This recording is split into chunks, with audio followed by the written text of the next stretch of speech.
sapagkat ito ang araw na gawa ng Panginoon.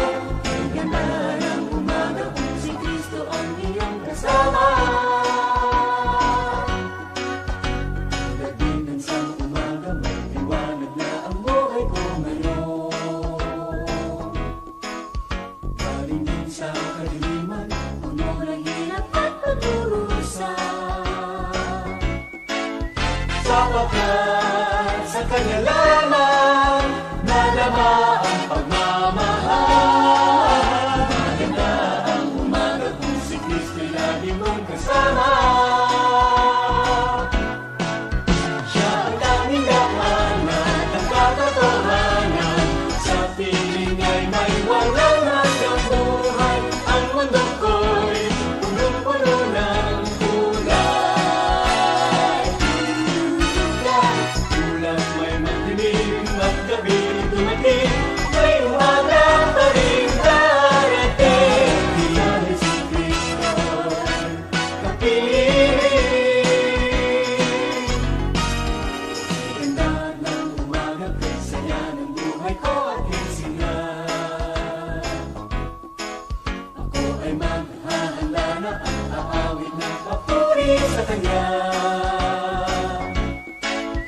Sapagkat ito ang araw na gawa ng Panginoon. Kay ganda ng umaga kung si Kristo ang iyong kasama. Siya ang tanging daanan ng katotohanan. Sa piling ay may walang hanggang buhay. Ang mundo ko'y punong-puno ng kulay. Ulap may magdilim at gabi dumating. May umaga pa rin darating. Dahil si Kristo'y kapiling. Siya ang tanging daanan ng katotohanan. Sa piling ay may walang hanggang buhay. Ang mundo ko'y punong-puno ng kulay. Ulap may magdilim at gabi dumating. May umaga pa rin darating. Dahil si Kristo'y kapiling. Ulap may magdilim at gabi dumating. May umaga pa rin darating. Dahil si Kristo'y kapiling.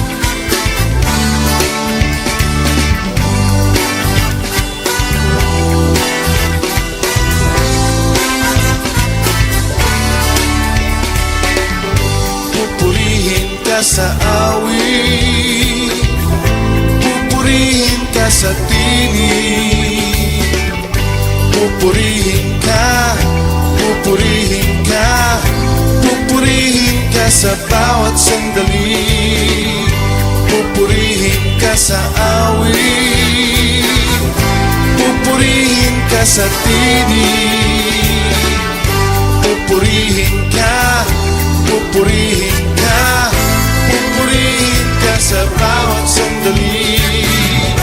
Pagsambay iaalay, buhay ko'y ibibigay. Pag-ibig mo'y walang hanggan, noon, ngayon, at magpakailanman. Pupurihin ka sa awit, pupurihin ka sa tinig, pupurihin ka, pupurihin ka, pupurihin ka sa bawat sandali, pupurihin ka sa awit, pupurihin ka sa tinig, pupurihin ka, pupurihin ka, pupurihin ka sa bawat sandali. Kabundok man ang problema,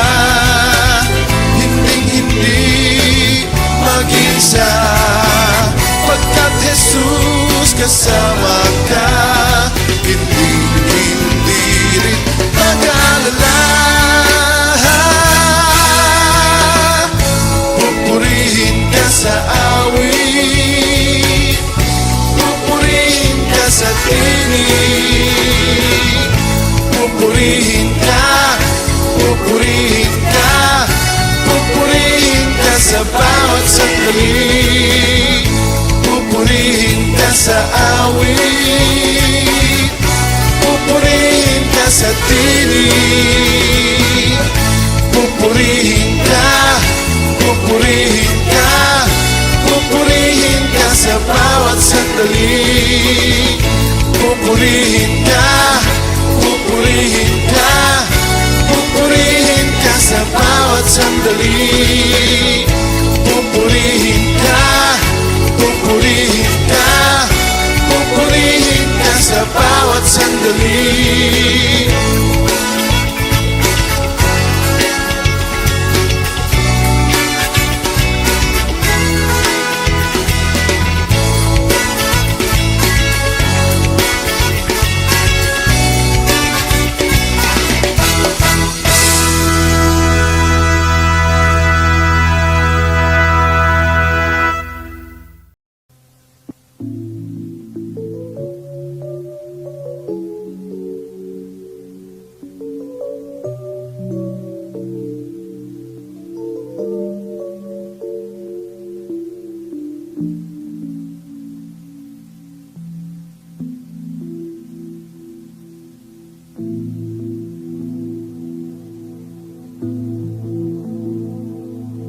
Di kayang isulat ng lapis sa papel o iguhit man ng pintura at pinsel.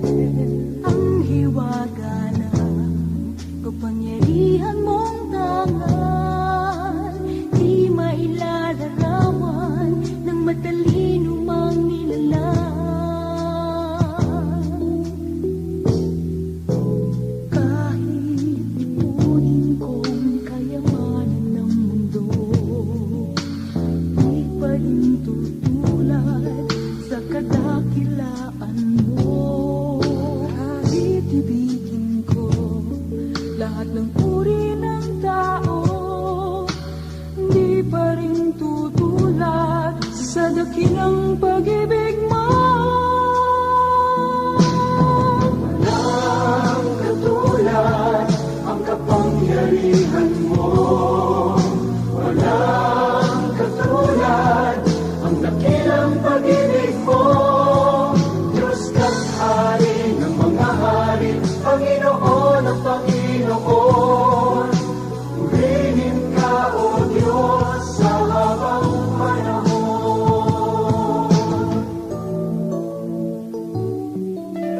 Kahit ipunin kong kayamanan ng mundo, di pa rin tutulad sa kadakilaan mo. Kahit ibigin ko lahat ng uri ng tao, di pa rin tutulad sa dakilang pag-ibig mo. Walang katulad ang kapangyarihan mo. Walang katulad ang dakilang pag-ibig mo. Diyos ka't hari ng mga hari, Panginoon ang Panginoon.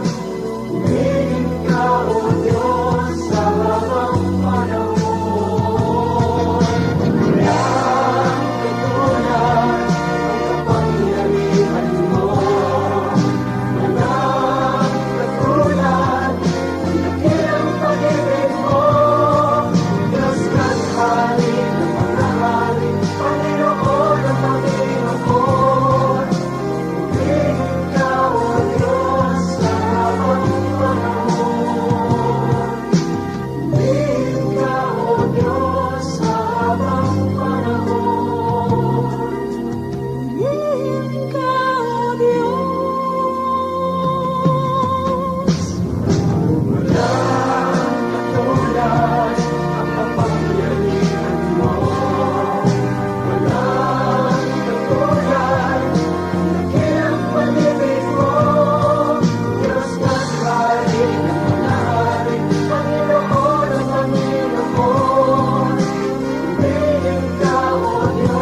ating pong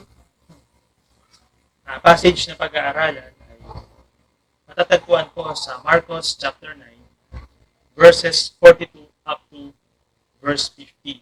Pero bago po natin yung basahin, ay basahin muna po natin yung mga naunang kwento para mas lalo po natin siya maunawaan. Simulan ko po sa Mark chapter 9, verse 33. Basahin ko po sa wikang Tagalog. Dumating sila sa Capernaum. Nang sila'y nasa bahay na, tinanong ni Jesus ang kanyang mga alagad, ano ang pinagtatalunan ninyo sa daan? Hindi sila makasagot sapagkat ang pinagtatalunan nila ay kung sino sa kanila ang pinakadakila. Naupo si Jesus, tinawag ang 12 at sinabi sa kanila, kung sino mang nagnanais maging una ay dapat maging huli sa lahat at maging lingkod ng lahat. Tinawag niya ang isang bata at pinatayo sa gitna nila. Pagkatapos, tinalong niya ito at sinabi sa kanyang mga alagad, ang sino mang tumanggap sa isang batang tulad nito, alang-alang sa aking pangalan, ay ako ang tinatanggap. At ang sino mang tumatanggap sa akin ay hindi lamang ako ang kanyang tinatanggap, kundi pati na rin ang nagsubok sa akin. Sinabi sa kanya ni Juan, Guro, nakakita po kami ng isang taong nagpapalayas ng mga demonyo sa pamamagitan ng inyong pangalan. Pinagbawalan namin siya dahil hindi siya kasamahan. Hindi natin siya kasamahan.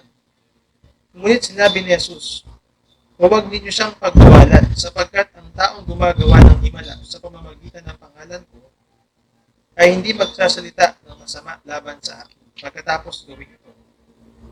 Sapagkat ang sino mang hindi laban sa atin ay panig sa atin.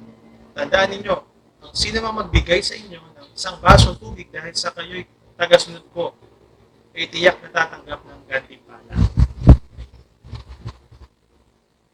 Mabuti pa sa isang tao ang siya'y bitinan sa leeg ng isang malaking hilingang bato at itapon sa dagat kaysa maging sanhi ng pagkakasala ng isa sa maliliit na ito na nananalig sa akin. Kung ang kamay mo ang nagiging sanhi ng iyong pagkakasala, putulin mo ito. Mas mabuti pa ang pumasok sa buhay na walang hanggan na putol ang isang kamay kaysa may 2 kamay na pupunta ka sa impyerno, sa apoy na hindi namamatay. Dooy hindi namamatay ang mga uod na kumakain sa kanila ng mga apoy. Kung ang paa mo ang nagiging sanhi ng iyong pagkakasala, putulin mo ito.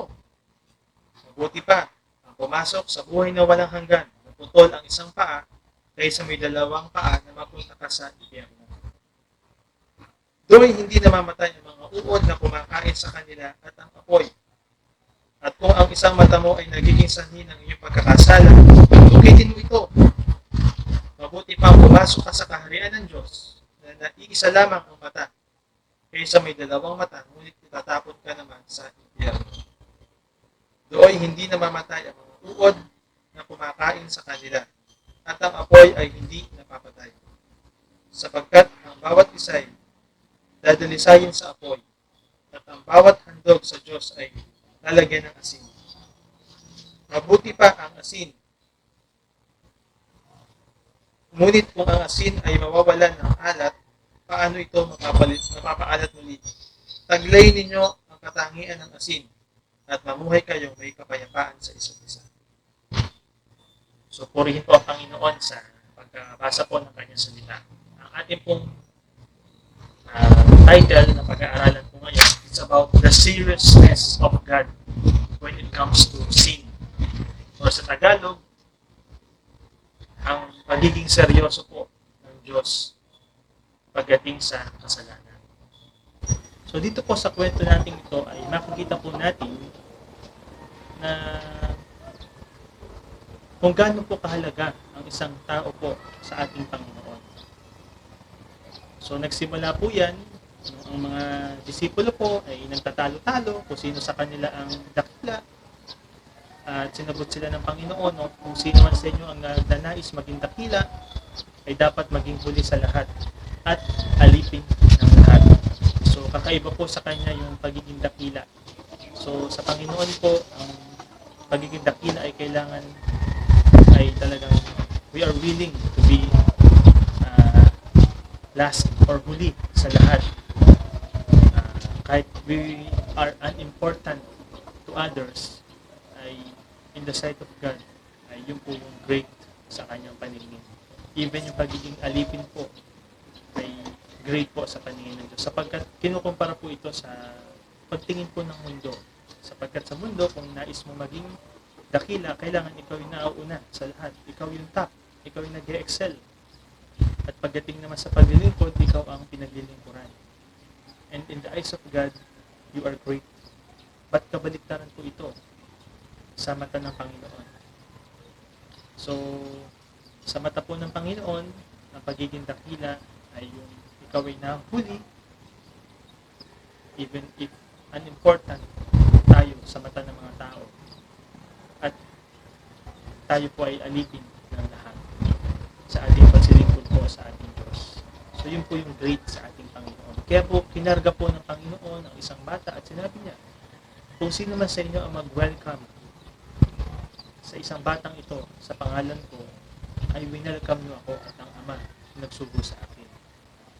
At kasunod po nun, ay si Juan po ay nagsabi sa Panginoon, Guro, may nakita po kong isang tao na gumagawa po ng himala sa inyong pangalan. Pinagsabihan ko po, pinatigil ko po, sapagkat hindi natin siya kasamahan. So kung titingnan po natin ay medyo iba po ang pagtingin ni John sa kanyang sarili sapagkat alam niya na sila po yung mga 12 disciples po ng Panginoon. Ngunit sinabihan siya ng Panginoon na huwag mo siyang patigilin sapagkat ang gumagawa ng himala sa pangalan ko ay panig sa atin. So who is not against us is for us. At sinabi nga po niya, kung meron man sa inyo ang magbigay ng isang basong tubig sa pangalan ko, because you bear my name, I will certainly will not lose his reward. Kaya doon po niya pinasok yung pinakita po ng Panginoon pagiging mahalaga po sa kanya ang bawat tao. At doon po makikita na yung kasunod po nito ng verse na sinabi po niya, mabuti pa sa isang tao ang siya'y bitinan sa leeg ng isang malaking gilingang bato at itapon sa dagat kaysa maging sanhi na pagkakasala ng isa sa maliliit na ito na nananalig sa akin. So dito po sa ating pong nabasa pong ito ng kwento ay makikita po natin kung gaano po kahalaga ang bawat tao po sa ating Panginoon. So nung una ginamit po niya sa English yung bata na little child. At doon naman po sa verse 42 ay ginamit po niya yung word na little ones. So, it can be yung mga bata or it can be yung mga tao po na sumusunod sa Panginoong Jesucristo ng mga hindi kilala. So, either of the two or either of them or both of them, ang mahalaga po ay pinapakita po dito ng Panginoon na yung mga tao po na nananalig sa Kanya o sumusunod sa Kanya, yung pong pinoport out po ng Panginoon. At sabi nga po ng Panginoon sa verse 42, mabuti pa sa isang tao ang siya'y bitinan sa leeg ng isang malaking gilingang bato at itapon sa dagat kaysa maging sanhi ng pagkakasala ng isa sa maliliit na ito na nananalig sa akin. So, yun nga po yung sinasabi ko na yung maliliit na ito ay it can be yung little child na hinawakan niya o yung mga tao po, yung taong na sinabi ni John na nagpalaya sa kanyang pangalan na hindi nakasamahan. So, alin man po sa kanila ay ang mahalaga ay yung mga tao po na nananalig sa ating Panginoon Jesucristo. So, dito po natin makikita yung isang character po ng ating Panginoon. Yung seriousness po niya pagdating sa kasalanan. Na many times nga po ay minsan hindi na po naipipreach po sa ibang mga simbahan. So, kaya po, ito po ay personally rin po na naging bunga ng ating devotion sa ating Panginoon. At dito nga po, sa ating pong pag-aaral nito, marami pong pwedeng lumabas na mga katanungan sa ating isip. So, it can be yung una nga po, yung tanong na, does God serious about sin? Seryoso ba ang Diyos pagdating sa kasalanan? So, yun po yung mga questions na pwedeng lumabas sa ating isipan. Pangalawa po ay, what would be the result of sin? And where is the destination? Sunod po is, what is the most important thing in the eyes of the Lord? Or how could God send someone to hell? So, maaaring ito po yung mga katanungan na lumalabas po sa ating isipan habang binasa po natin yung kwento po na ito. At isa-isa po natin yung sasagutin. Na yung una pong tanong na, seryoso ba ang Diyos pagdating sa kasalanan? Opo, alam po natin yan mga kapatid. Sapagkat dito po sa kwento na ito ay sinasabi po dito ng Panginoong Kristo na mabuti pa daw sa isang tao ang bitinan ng isang gilingang bato sa leeg at itapon sa dagat kaysa po maging sanhi siya ng pagkakasala ng isang tao na mapunta sa impyerno. So makikita po natin dito na ganun po kaseryoso ang Diyos. At sinabi po niya kung ang mata natin ang naligisanin ng ating pagkakasala, lukitin natin ito at itapon. Mabuti pa ang pumasok tayo sa buhay na walang hanggan, na wala po ang isang mata, kaysa meron tayo dalawang mata na itapon tayo sa impyerno kung saan the fire never hindi namamatay at may mga ugol na hindi namamatay at yung apoy na hindi natatapos. So, kung dito po natin titingnan, ay pinrich nga din po ito ng Panginoon sa Mark chapter 5, kung saan sinabi niya na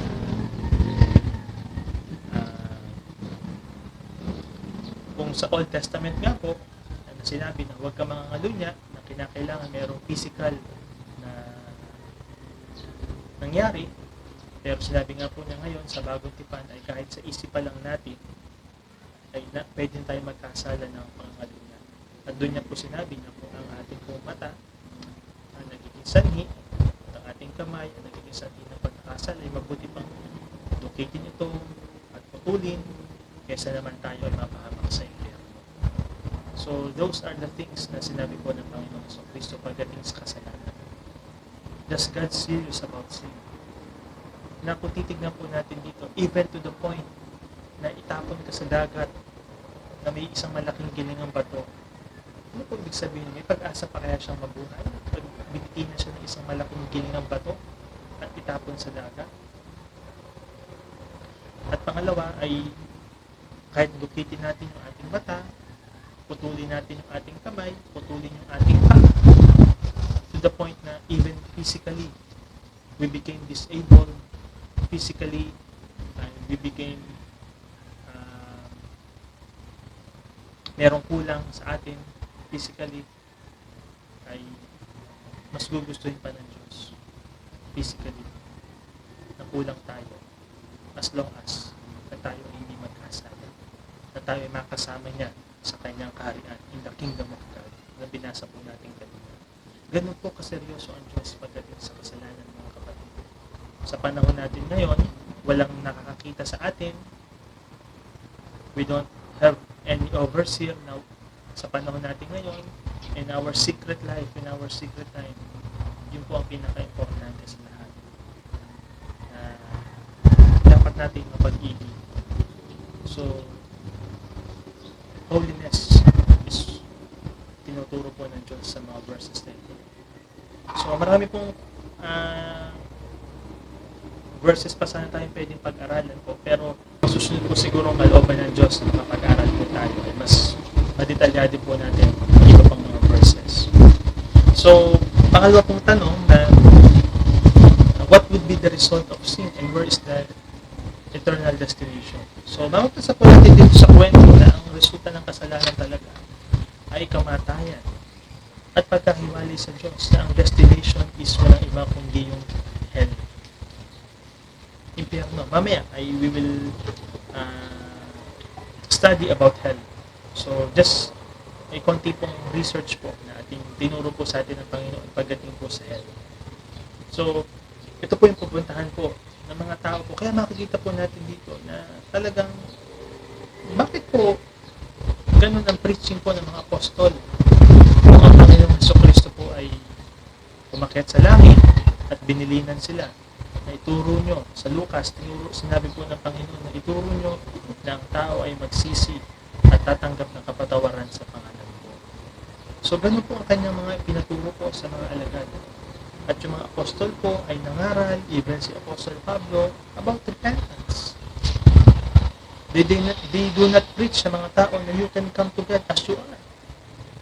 God loves you even if you are kahit sino ka, mahal ka ng Diyos. Tanggap ka ng Diyos kahit sino ka. So kung makita po natin sa mga una po nating mga napapakinggang pangangaral, ganun po. Even ako, ganun po ako nangaral. Pero kung titignan natin, how can a sinner, balik natin sa buhay natin before, how can a sinner na tinuturing po ng Diyos na kaaway, tinuturing po ng Diyos na dead, kahit yung kanyang alibugang anak, itinuring po niyang patay, nang mapalayo po sa kanya dahil sa kasalanan. So, paano po natin masasabi, you can come to God as you are? So, parang ito nga po mga nakaraan kasi po ay may mga, honestly, may mga tumawag po sa akin at sinabi po niya na handa nga po tayong yakapin ng Diyos, tanggapin ng Diyos sa ating karumihan. Well, that is true. That is correct. Ganyan po tayo. Tinanggap tayo ng Diyos. Kahit po tayo ay makasalanan. Kahit tayo marumi. Pero sinabi po niya doon sa kwento raw po yun ng prodigal son, na tinanggap po ng ama yung anak kahit siya'y marumi. Pero sinabi ko po na kaya po siya tinanggap ng kanyang ama dahil siya po ay na-realize niya ang kanyang condition, na siya ay naghihirap, na siya ay malayo sa kanyang ama, at kinakailangan niyang bumalik, manumbalik po sa kanyang ama. At sabi niya, hingi po ako ng tawad, hindi na po karapat-dapat tanggapin ninyo anak, ituring niyo na lang po akong isang alipin. Kaya po siya tinanggap ng ama, hinalikan siya, niyakap siya, at sinabi niya, anak kong ito ay namatay at muling nabuhay, nawala ngunit muling nasumpungan. Nakikita po natin yung kanyang pagbabalik loob, yung kanyang pagsisisi, yung kanyang paghingi ng tawad. Ngunit ang sinabi po sa akin, ang tumawag po sa akin, ay even without repentance, yayakapin ka ng Diyos. That is theologically and unbiblically. Unbiblical po yun, and theologically wrong po yun. Doon pa lang po sa kwento na yun, sino po ang magsasabi sa atin na hindi siya nagsisi? Anak po na yun. Tinuring po niyang patay. Anak po niya yun. Hindi po yung ibang tao. Pero tinuring niyang patay ng malayo sa kanya. At nung dumating po sa kanya, na nagsisi at nagbalik po ay kanya pong hinagkan at niyakap. That is repentance. And that is the context na tinuturo po sa atin ng Panginoong Jesucristo. Kaya ko po ito sinasabi mga kapatid, dahil ito na po siguro nga yung panahon na let's go back to the Bible. Kung ano po yung pinipreach ng mga early church, the way, yung grupo po ng mga apostoles ng Panginoon, is yun po yung siguro kailangan natin sa mga tao. Na talagang kahit sino naman po tatanggapin po ng Diyos. May mababasa po natin sa 2 Peter. Kaya nga po hindi pa bumabalik ang Panginoon. Mababasa po natin yan. But meron din po tayong part. Meron din po tayong kailangan gawin. Alam ko na sa mga point po na to ay maaaring marami po ang hindi po maniwala sa akin. But lagi ko na lang po sinasabi, don't believe me unless you found it in your Bible. Check me out in your Bible kung tama po yung sinasabi ko po. Well, sasabihin ko naman po sa inyo, kagaya ng sinabi po ni John Wesley, na if you disobey me, ay hindi po kayo nagkakasala. But if you disobey God, that's certainly tayo nagkakasala. So, hindi po kayo nagsasalita sa aking ganong sarili. Tayo po ay nag-aaral po at nagtuturo po mula po sa ating Panginoong Jesucristo. At yun po yung sinasabi ko po sa atin, na yun po yung nais ng Diyos, na ang bawat anak po niya, bawat tao po ay magbalik loob po sa kanya at nagsisi. The next question po, na what is the most important thing in the eyes of the Lord? Alam po natin, doon sa binasa po nating kwento, ang pinaka-importanting bagay po sa Panginoon ay walang iba kundi ang ating kaligtasan. The salvation of our souls. na sinasabi rin po ni Apostle Peter. So basahin po natin saglit yung sinabi po ni Apostle Peter.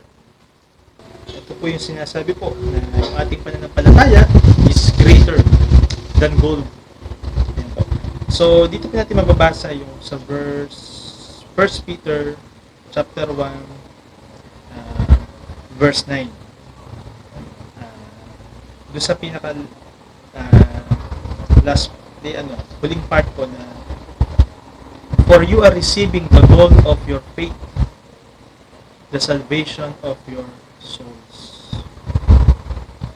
So mas maganda po yung kwento po nito sa mas nauna po mga verses po, pero nag-focus na lang po ako dun sa mas specific po na the goal of our faith is the salvation of our souls.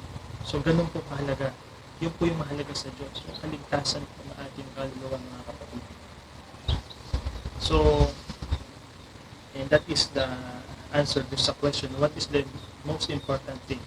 Na yung sinabi nga po niya, kung ang mata natin, what we see, nagiging sanhi natin magkakasala, mabuti pang lukitin po ito at itapon.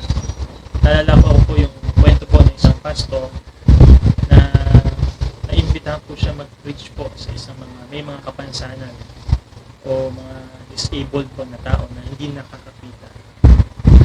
At nag-iisip po siya kung ano ang kanyang ipapangaral. At talagang nagpo-prompt po, nag-uusap po sa kanyang banal na spirito na mag-preach po siya about hell. So sa kanyang isip, sabi niya parang hindi ito yung appropriate na i-preach ko sapagkat they need encouragement. Para mas kailangan nila yung ibang preaching.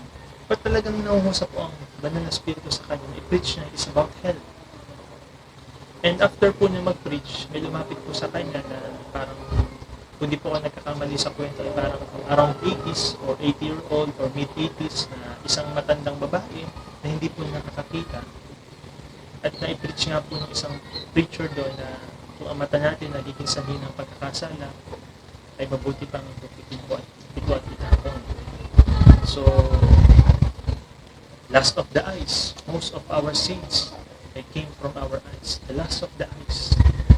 So, nung kanya po ito ma-preach, ay lumapit po yung kanyang isang 80-year-old na babae, matanda, at sinabi doon sa preacher na after ko marinig yung preaching mo, na noon ay nahabag ako sa sarili ko, ngayon mas nahabag ako sa inyo.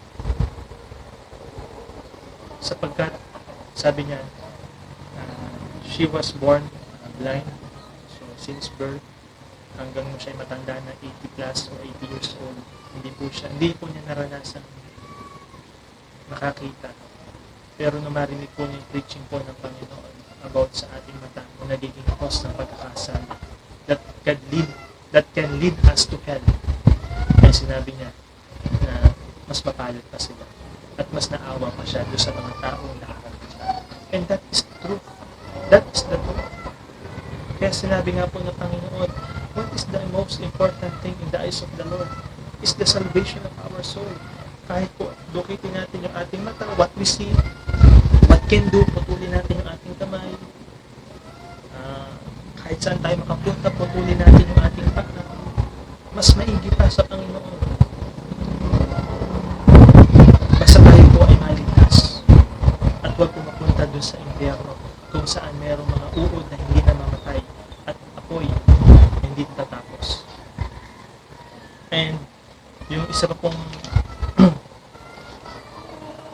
question po ay, how could God send someone into hell? So, it could be a shocking question to us. How could God could send someone into hell? Actually, kung babasahin po natin yung kwento po ng 2 Peter, ay mababasa po natin doon na talagang ang Diyos ay hindi nagpapabaya sa kanyang pangako. Ang nais niya, ang bawat isa ay maligtas. Ang nais niya, ang bawat isa ay magsisi sa kasalanan at maligtas. Binibigyan po niya tayo ng pagkakataon, mga kapatid. So, this message ay could not be meant for us. Pwede natin sabihin, ay hindi naman ako ganyan. Bakit para sa akin? can be meant for us, but it can be meant for others. And ito po'y nakakalungkot sapagkat in our family, ako, personally po, sa aking family, sa aking relatives, nais ko rin po magamit ng Diyos at maipangaral yung katotohanan tungkol po sa kaligtasan at sa impyerno. Yan po yung katotohanan, mga kapatid, na gusto ko pong seryosohin ang bagay na ito. Sa mga namin nasa paligid, alam po natin ang aking families at already been like a full-fledged Christian or a follower of Christ. At hindi ko po ito pinapangarap para sa inyo. Ito po ay mensahe po na Panginoon para din po sa atin. Sabi nga po ni Pedro sa 2 Peter chapter 3,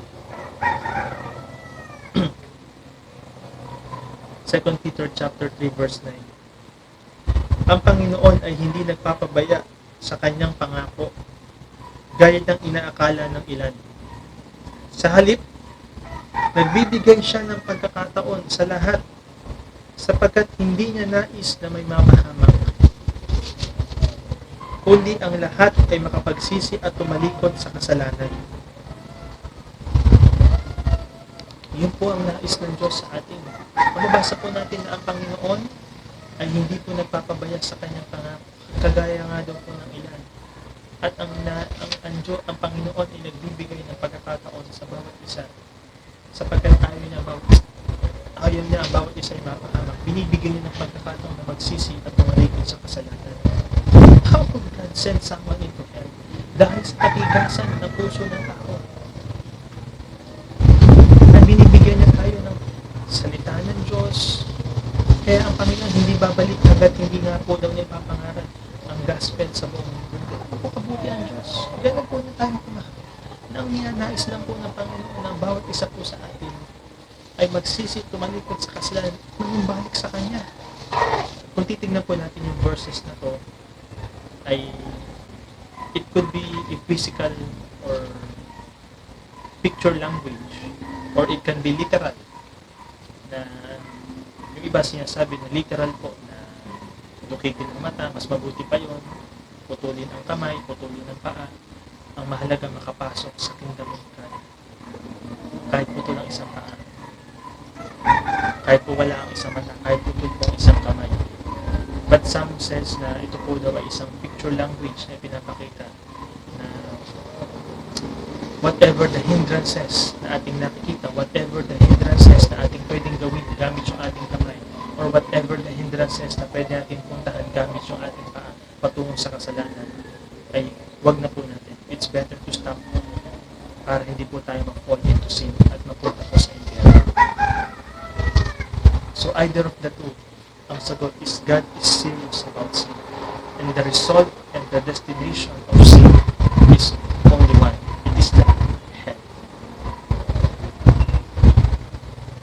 So ito po ang katotohanan, mga kapatid. At dito po sa ating babasahin po na isang kwento ay sa Lucas po natin matatagpuan. Saglit po natin buksan sa Lucas. Sa Lucas chapter 13 verses 22 hanggang 30. Basahin ko po sa inyo sa wikang Tagalog. Habang nagpapatuloy si Jesus papuntang Jerusalem, siya ang tuturo sa bawat bayan at nayon na kanyang dinaraanan. Minsan may nagtanong sa kanya, Ginoo, kakaunti po ba ang maliligtas? So alam naman po natin ito na ito po about sa kaligtasan natin sa eternal life. Sinabi niya sa kanila, pagsikapan ninyong makapasok sa makipot na pintuan. Make every effort sa ating part. Pagsikapan natin makapasok sa makipot na pintuan. Sinasabi ko sa inyo, marami ang nagpupumilit pumasok ngunit hindi makakapasok. Kapag tumayo na ang pinuno ng sambahayan at isinara na ang pinto, magtitiis kayong nakatayo sa labas at kakatok ng kakatok. Sasabihin ninyo, Panginoon, papasukin po ninyo kami. Ngunit sasabihin niya sa inyo, hindi ko kayo kilala. Sasabihin naman ninyo, kumain po kami at uminom, nakasalo ninyo at nagturo pa kayo sa amin sa mga lansangan. Sasagot naman siya, hindi ko kayo kilala. Lumayo kayo sa akin, kayong lahat ng gumagawa ng kasamaan. Sasagot naman siya, ay iiyak kayo at mangangalit ang mga ngipin kapag nakita ninyong nasa kaharian na ng Diyos sina Abraham, Isaac at Jacob at ang lahat ng propeta. Darating ang mga tao buhat sa silangan at sa kanluran, sa hilaga at sa timog at kakain sa handaan sa kaharian ng Diyos. Tunay ngang may nahuling mauna at may mga naunang mahuhuli. Ang mga kausap po dito ng Panginoon ay mga Hudyo na kung saan ang kaligtasan talaga ay una ay para sa kanila. Ngunit nagtanong po sila kung kukunti lang po bang maliligtas. Sumagot ang Panginoon ng napaka-specific. Pag sumikapan ninyo, makapasok sa makipot na pintuan. Sapagkat maraming magnanais ngunit hindi makapasok. Bakit? Sapagkat sa pagpasok sa makipot ng mga pintuan, mga kapatid, marami po tayong dapat tanggalin. Marami po tayong dapat iwanan. Marami po tayong dapat bari upang makapasok tayo sa isang makipot na pintuan. At isa na po doon ay ang kasalanan. Na kaya po sasabi nga po ng Panginoon ay marami po ang kakatok sa Kanya. Magpupumilit at sisigaw, Panginoon, papasukin po ninyo kami. Ngunit sasabihin ng Panginoon, hindi ko kayo kilala. Sabi po ng mga tao, kumain po kami at uminom, kasalo ninyo, nagtuturo pa kayo sa amin sa mga lansangan. Napapakinggan po nila ang mensahe. Sasagot naman siya, hindi ko kayo kilala. Kayong lahat na gumagawa ng kasamaan. Hindi po sapat na napapakinggan lang po natin yung mensahe. Ang kinakailangan po ng Panginoong Diyos o ng Panginoong Jesucristo ay yung tayo po ay merong resulta, merong bunga. Kaya po dito makikita natin tinawag sila ng Panginoon, kayong gumagawa ng kasamaan. Sapagkat napakinggan nyo, ngunit hindi naman kayo nagsisi. Hindi kayo pumasok sa makipot na pintuan na aking warning sa inyo, aking babala sa inyo. At kaya po sabi ng Panginoon, iiyak kayo at mangangalit ang mga ngipin kapag nakita ninyong nasa kaharian ng Diyos sina Abraham, Isaac at Jacob at ang lahat ng propeta habang kayo na may ipinagtatabuyan. Hindi po kasakit mo na mga tao po ay hindi makapasok sa kaharian ng Diyos at pinagtatabuyan sapagkat tapos na yung araw na binigay sa kanila ng Diyos. Para nung panahon po nila Noah ay marami po siguro talagang nagsisisigaw at humihingi po ng tulong kay Noah na makapasok sa kanyang arko, sa Ark of God, sa arko ni Noah, ngunit hindi na makapasok sapagkat sinara na ng Diyos sa pintuan.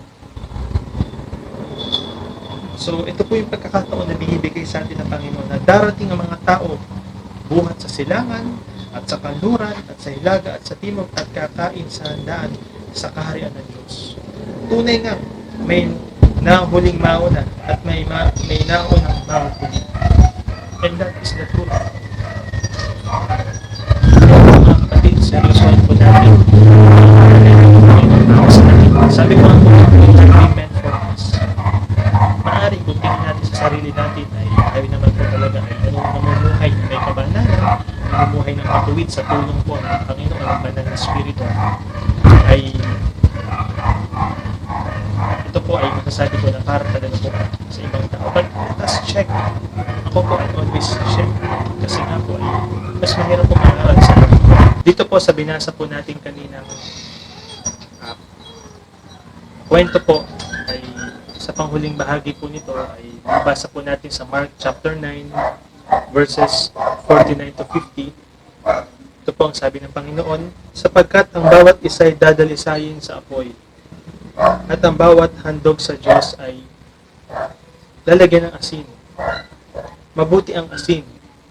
Ngunit kung ang asin ay mawawala na ng alat, paano ito mapapaalat muli? Taglayin ninyo ang katangian ng asin at mamuhay kayong may kapayapaan sa isa't isa. Sinasabi po ng Panginoon sa kanyang mga alagad na sila po ay ang asin. So, they are the salt of this world. So, napag-aralan ko po or natutunan ko din po na sa Jerusalem po pala or sa Israel, ang mga Hudyo po ay ginagamit po ang asin sa dalawang bagay. Una po, ginagamit po nila ito para sa fertilization in the garden. So, ginagamit po nito bilang isang abono para tumubo po ng maayos or maganda po ang kanilang pananim. So, it is good for growth. So, yun po yung purpose po ng asin. Pangalawa po, ito ay ginagamit bilang pang-disinfect.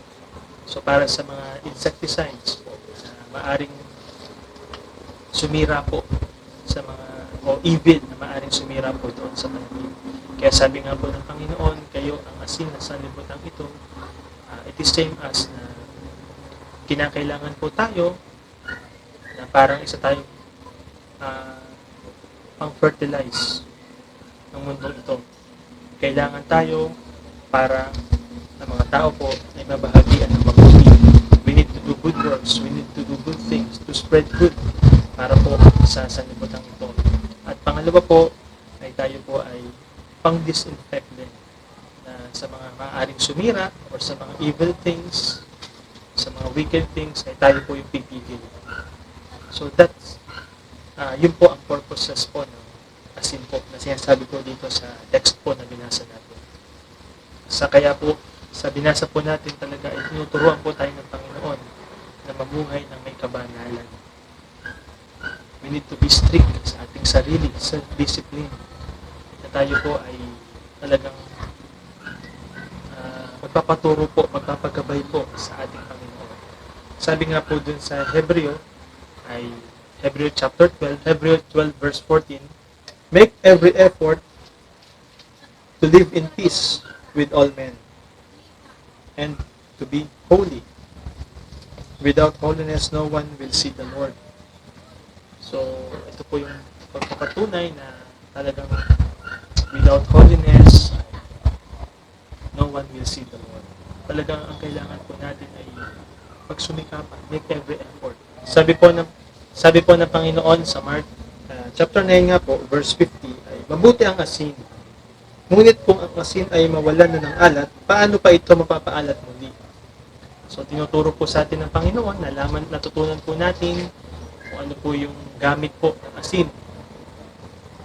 Para sa mga Hudyo, na may kukonek po natin sa ating pananampalataya, ay kung mawala nga daw po itong asin na ito, paano po itong papaalat muli? So, kaya po tinuturoan tayo ng Panginoon na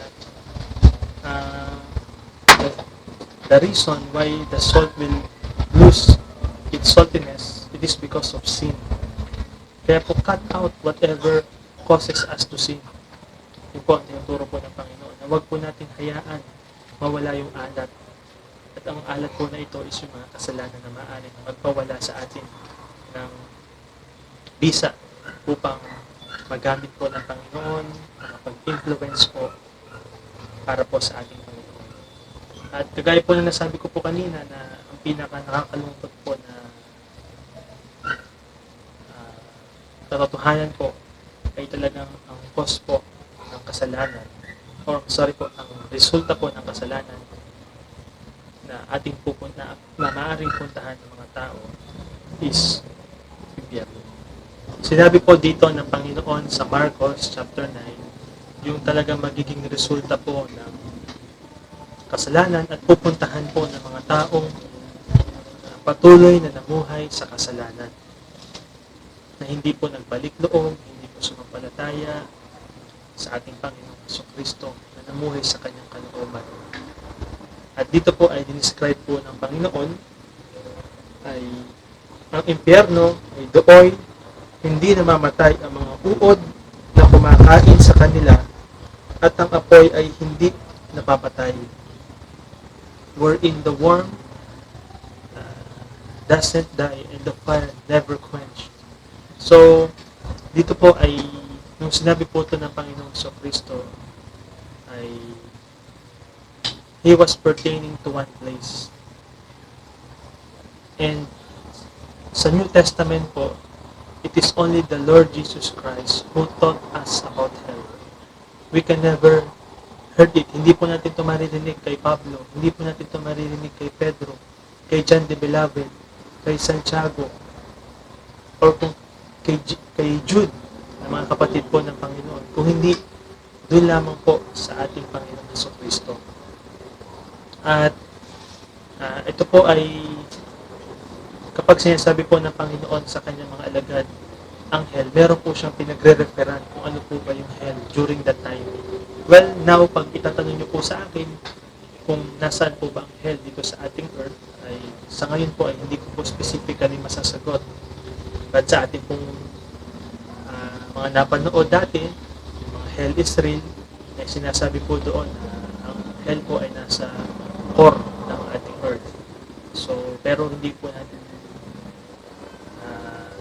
100% pa po na nasasabi po yun. But during the time of the Lord Jesus Christ, when He taught the people about hell, He was pertaining to one place. At ito po yung naging konting research ko po na babasahin ko po sa inyo na talagang makita po natin dito how hell was really looks like. Ano po ba talagang itsura ng hell? Na meron po itong isang lugar na ikinukumpara ang Panginoon doon po sa lugar po ng Israel. Jesus taught us of hell as a rubbish dump, a garbage dump. So ito po raw ay isang tapunan ng basura, ng dumi, na talagang rubbish dump, talagang kabulok-bulukang dumi na po talaga. Na sabi po dito ay, he always quoted Gehenna. Gehenna, it is a Hebrew term for the valley of Hinnom. Isa po siyang lambak o ng Hinnom, yung pong Gehenna. So, it is a real valley. It is just outside the city of Jerusalem. Ito po ay nasa labas daw po ng city of Zion, or city of Jerusalem. But the tourists never see it. Ang mga turista po ay hindi po ito nakikita. For one reason, it is too deep. Napakalalim daw po nito. Kaya, sabi nga po dito, and when you are in the old city of Jerusalem, you are never aware of the valley. You have to go outside the south gate. Meron pong south gate or south dang na tinatawag po doon, yung gate doon po sa walls of Jerusalem, and you have to go there and look down. It is so deep, so dark, that the valley, that the sun never touched one part of the bottom of the valley. Na ganun po daw siya kadilim, ganun po kalalim, na even yung sikat ng araw ay hindi na po nakakagit yung valley na yun ng Hinnom, yung Gehenna po na yun, na tinutukoy po ng Panginoon, nakagaya po ng hell. At sabi nga po, but now, that valley was being used for the same purpose as in Jesus' days. The smoke is rising out. Patuloy na ang usok ay hindi na mamatay, na umaakyat pataas. And all rubbish, rats, foods, and maggots. It is a picture when Jesus said, where the warmth and fire never goes out and never die. Talagang nandun daw po. Talagang isa po siyang tapunan ng basura. Parang landfill po, na talagang nandun po yung mga sinusunog siya para bumaba po yung mga basura. Sobrang lalim niya. Talagang ang dilim niya. Kahit yung araw, hindi po siya nasisikatan. Wala pong liwanag. And God is the light. Jesus is our light. Kaya po darkness ang nagko-cover doon. At talagang lahat po ng mga waste, lahat po ng mga dirty, mga useless, mga rubbish, talagang doon po tinatapon. Talagang duming siya. It is a rubbish dump, garbage dump. At nandun po yung mga uod, nandun yung mga maggots, yung mga rats, lahat po. At sabi nga po, now, it is already landscape. So, talagang pinaganda na po siya. Patag na po siya. It is a public park, a beautiful valley na po. And it is located at the south gate of the city of Jerusalem. So, And that gate is what we call the dung gate. And in the Old Testament period, down on the bottom of that valley, noong lumang tipan po, ay that same valley ay it is where yung gods, yung mga Israelita, the gods own chosen people ay sumamba po sa isang pagan god na hindi nag-exist na si Molech. Kung maalala po natin sa kwento po sa lumang tipan, na kung saan ito pong si Molech nag-demand po ng human sacrifice, wherein the Israelites, ang mga Israelita, the chosen people of God, ay they burn alive their babies and offered it to Molech. Ganun po, kasuklam-suklam ang lugar na yun na ginawa ng mga Israelita, yung Valley of Hinnom na yun, the Gehenna. At kaya sabi po ni Jeremiah, during his time, that valley is called the Valley of Desolation. It became a rubbish dump of the city of Zion, or the city of Jerusalem. Talagang tinawag siyang Valley of Desolation ni Jeremiah. At natutunan ko rin po, dito nga po sa ating pag-research po, na ito pong lugar, during the times of the New Testament, doon po sa Israel, or in the place, specifically in Jerusalem, ay a crucified criminal was never buried. Yung mga crucified criminal po, alam naman po natin na mga hinahatulan ng crucifixion that time is yung talagang mayroong mga kasalanan na talagang nagawa na matindi. At ang kanila pong end, sila po ay pag namatay sa krus, hindi po sila inililibing sa tomb, kagaya ng ginawa po sa ating Panginoong Jesucristo. Kung hindi, ay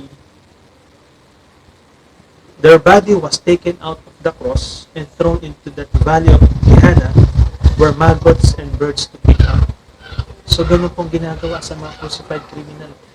After nilang mamatay, kinukuha sila sa cross at yung katawan nila tinatapon doon sa Valley of Hinnom in Gehenna, na kung saan may mga maggots na kumakain sa kanila, yung mga birds na nag-pick up sa kanila, kinakain sila. At kung hindi nga daw po hiningi ang katawan po ng Panginoong Jesucristo ni Joseph of Arimathea and ni Nicodemus na hiningi nila kay Pontius Pilate, ay malamang po ay doon din po itatapon ng Panginoong Jesucristo. But hindi po yun nangyari sapagkat nakasulat na po na siya po ay ilalagay po sa isang empty tomb. And now he was raised up at siya natiling buhay and seated at the right hand of God. Pero ganun po yung mga nangyayari sa mga criminal po, crucified criminal. And even Judas Iscariot, one of the 12 of the Lord Jesus Christ, ay kanyang ibinitin, he hung himself doon po sa cliff ngayon, na may puno po doon sa cliff. Bago pumunta po doon sa bangin, meron pong puno doon sa cliff. At doon po niya ibinitin gamit yung lubid, yung rope, yung kanyang sarili. Doon po siya nagbigtik. And suddenly, naputol po yung rope at siya bumagsak doon sa Valley of Hinnom. Nasabi po doon sa Bible ay his stomach has spilled out. At doon po talaga ay tinawag na field of blood. So doon po, yun po ang pinapertain ng Panginoon pagdating sa hell.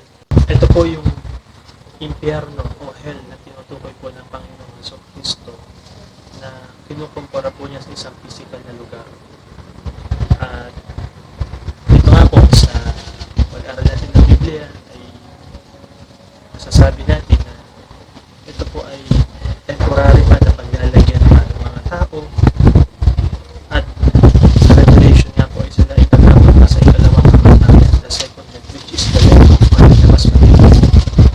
Kaya po talaga ang Panginoon po ay nagbibigay ng warning sa atin, ng paalala sa atin na masugustuhin pa niya, na whether it is in picture language or in literal na pangunguna ng Panginoon sa atin, ang nais niya na kahit tayo po ay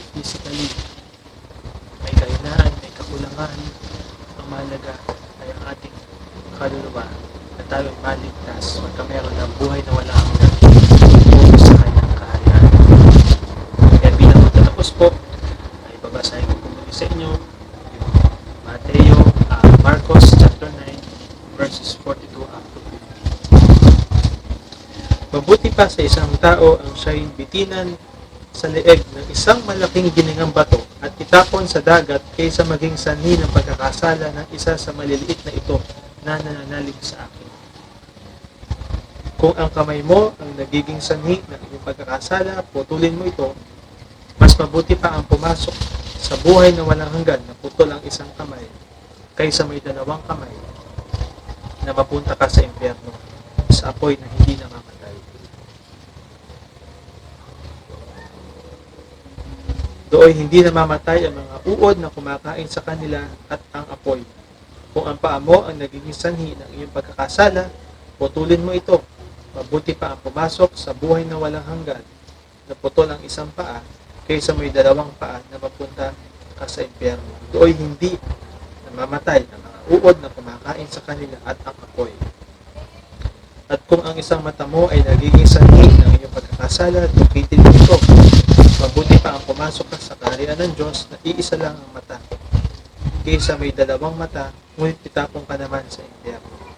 Dooy hindi namamatay ang mga uod na kumakain sa kanila at ang apoy ay hindi napapatay. Sapagkat ang bawat isa'y dadalisayin sa apoy at ang bawat handog sa Diyos ay lalagyan ng asin. Mabuti ang asin, ngunit kung asin ay mawalan ng alat, paano pa ito mapapaalat muli? Taglayin ninyo ang katangian ng asin at mamuhay kayo may kapayapaan sa isa't isa. Nawa po, sa itapon ng Panginoon natin binasang ito mula sa unang binasa hanggang sa huli ay atin pong makuha po ang mensahe po ng Panginoon Jesus. Tayo po lahat ay manalangin. Panginoon, salamat po sa inyong mensahe. Muli niyo pong paalaala, tinuturo po sa amin kung gaano po niyo pinapahalagan, Panginoon, ang aming kaligtasan. At kung paano niyo po kami iniiwas sa mga kasalanan na maaaring magdadala sa amin sa kapahamakan. Panginoon, dalangin ko po na ito po Banal na Espiritu ang patuloy na mag-usap sa amin, magpapibig sa amin sa mga bagay na dapat namin gawin, Panginoon, and to guide us in all truth, to teach us of everything you have said to us, at tulungan niyo po kami na makasunod po sa inyong kalooban. At nais namin, makamtan namin ang buhay na walang hanggan dyan po sa inyong kaharian. Panginoon, tulungan niyo po kami. Salamat po. Ito po ang aming dalangin sa pangalan ng aming Ama, ng Anak, ng Espiritu Santo, sa pangalan niyo po, Panginoon Jesucristo. Amen.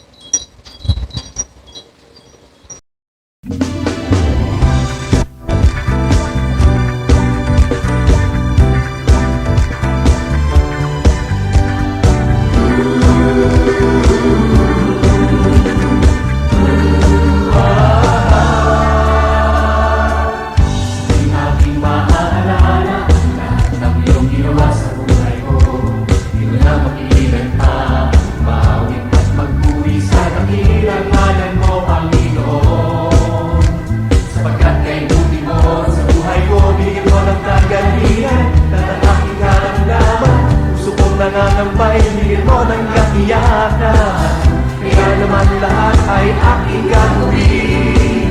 Mapapurihan ka lang, O Jesus. Sasayawan kita at aawitan pa. Ang magtutuwiran yun ang pagsamba. Sasayawan kita at aawitan pa. Kailan pa may sa'yo lang sasamba.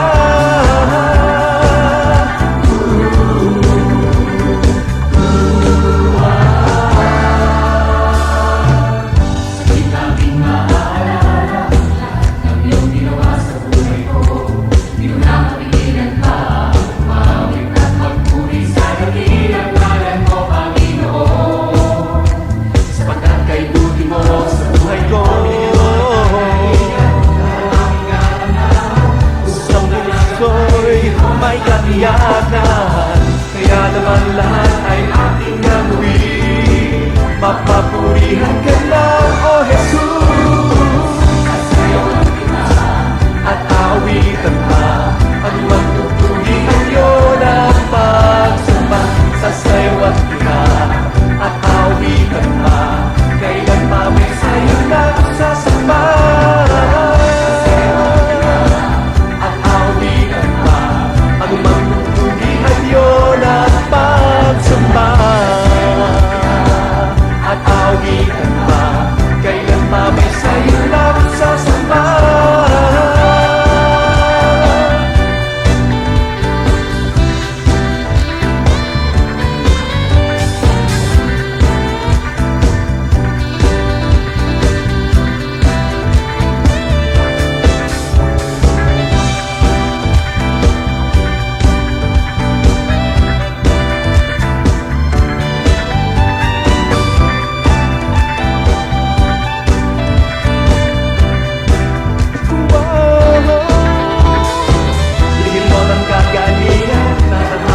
kita.